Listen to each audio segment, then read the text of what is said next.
Manchester United taking on Southampton. Another crucial game for Manchester United. With any chance of getting in that top four this season, we have to win this game. It's a must-win game for Manchester United. Like all the Premier League games pretty much are at this moment in time, as we've slipped down to 5th in the league. But a good win away at Crystal Palace with a lot of injured players does give Manchester United a lot of confidence going into this run. And we have closed the gap on Tottenham in the race for the top four, because we could still mathematically at this moment in time finish above Tottenham, which would be crazy considering where we were under Jose Mourinho. They've got a difficult game against Tottenham coming up on the horizon, so they could drop more points there. Arsenal could also drop some points in that game, because one of them's going to have to drop points.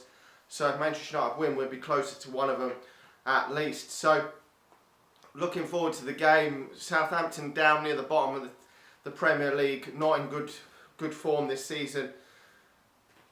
Manchester United should be confident going into this game, but we do have a number of injured players, so that does still worry me, because we're going to be heavily reliant probably on Lukaku again, and probably Alexis Sanchez, because we don't know how fit Marcus Rashford is, although he did come on in the second half against Crystal Palace, which makes me think that he could probably start this game if we desperately need him. Now hopefully Anthony Martial is back as well for this game. That would give us an extra body in the attacking areas, but we've still got a number of young talents, and I would expect probably one of the 4 youth players that Ole Gunnar Solskjaer put in the matchday squad, which travelled down to London for that game against Crystal Palace. At least one of them, I reckon, will be on the bench.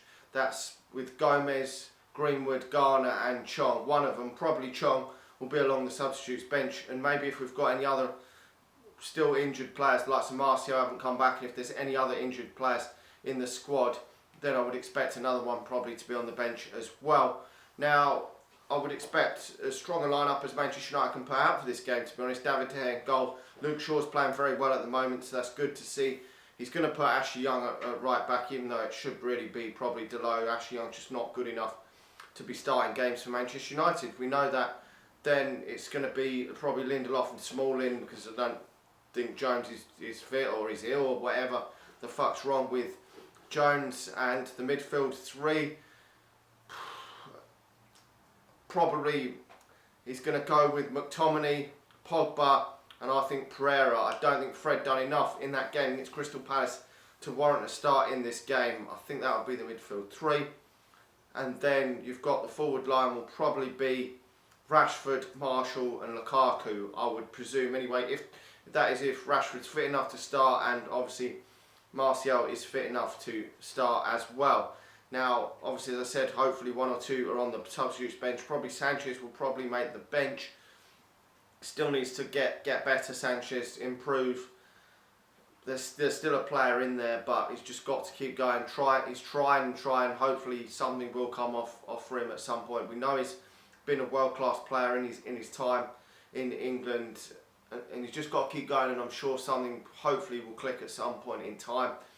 But we're probably still going to be without the likes of Herrera, Mata, Lingard, players like that. I mean, I'm not too bothered if they're out for the following game against PSG, because to be honest, Manchester United are not going to turn that game around, and to be honest, I wouldn't mind seeing a couple of youngsters on the bench in that game that we could potentially bring on if the score is 0-0, 1-1, something like that. If it's a close game, we could give some of them a run out. It'd be a great experience in there. But this game is much more important, because we're not going to turn that game around. So we've got to get this game right. And they've got a number of players that Manchester United could be wary of.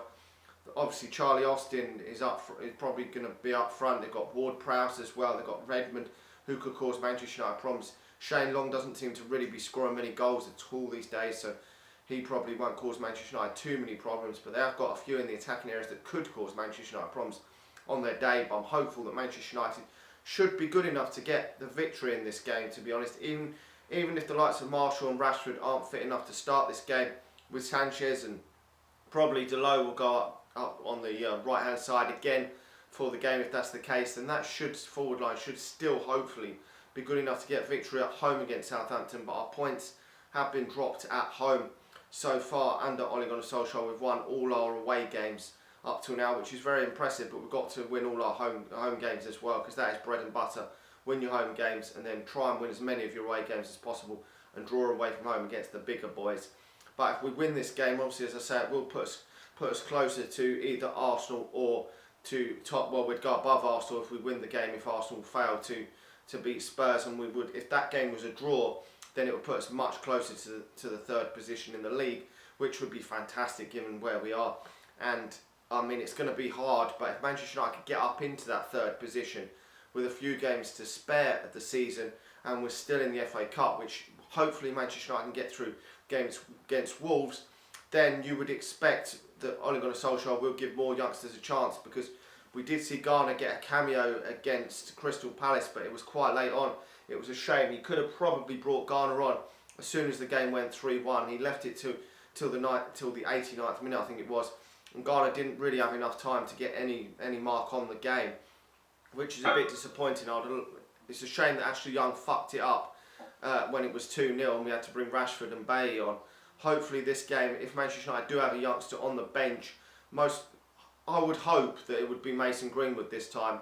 Mason Greenwood, and I would put Angel Gomez on the bench as well if we were going with 2, so that Mason Greenwood could then get his debut as well if the score was going in Manchester United's favour. Because you would expect at home there is a possibility that Manchester United could be 2 or 3-0 up in this game. It's a possibility, I'm not expecting it, but it is a home game that could potentially be that way. I mean, the Crystal Palace game I thought was going to be a very tight, intense game for Manchester United away there, but this game is at home. The emphasis is on Manchester United to win the game, and we've seen in the past where Manchester United have swat aside teams like Fulham at home, and we haven't had the likes of Chong or Gomez or Greenwood or anyone on the bench, and that was disappointing that day because we swat aside Fulham, and we could have easily then brought one on. But with the injuries, it's given Ole Gunnar Solskjaer no choice but to have some youngsters on the substitutes bench. I think this would have still happened under Jose Mourinho because the injuries basically have forced his hand into putting them on the substitutes bench, although he has bigged up these players and said they will get their chance at some point. If the top 4 isn't secure between now and the last game of the season, you can't really expect him to be starting any of these players, but I would like to see some of them get some more minutes. So if we're got a bigger lead in certain games, then it would give Manchester United the bigger opportunity to do it. The only youngster that's been given a decent amount of time on the pitch was Chong against Reading, and I think he got about 25 minutes or something against Reading, but none of the others, even Gomez has featured 3 times for the Manchester United first team, and I think it was about 9 or 10 minutes against Yeovil, and the same against Huddersfield this season was about 9-10 minutes. So it wasn't really long enough to stamp their authority on the game. But it's nice and exciting to see they're travelling with the squad, they're training with the first team all the time, so it can only benefit them. So exciting times for Manchester United ahead. Hopefully Manchester United get the job done in this game. I do think we're probably, if we see the likes of Marshall and Rashford start the game and maybe 1 or 2 youngsters on the substitutes bench, I do think then we will win the game. So I'm going for Manchester United winning this 2-0 if a couple of the players come back from injury and we have a strong enough team out there. If we've got any more injuries, then it might be difficult to win the game. But anyway, let me know your thoughts on this. Like the video, subscribe to the channel if you're new, and I'll talk to you all again soon. See ya.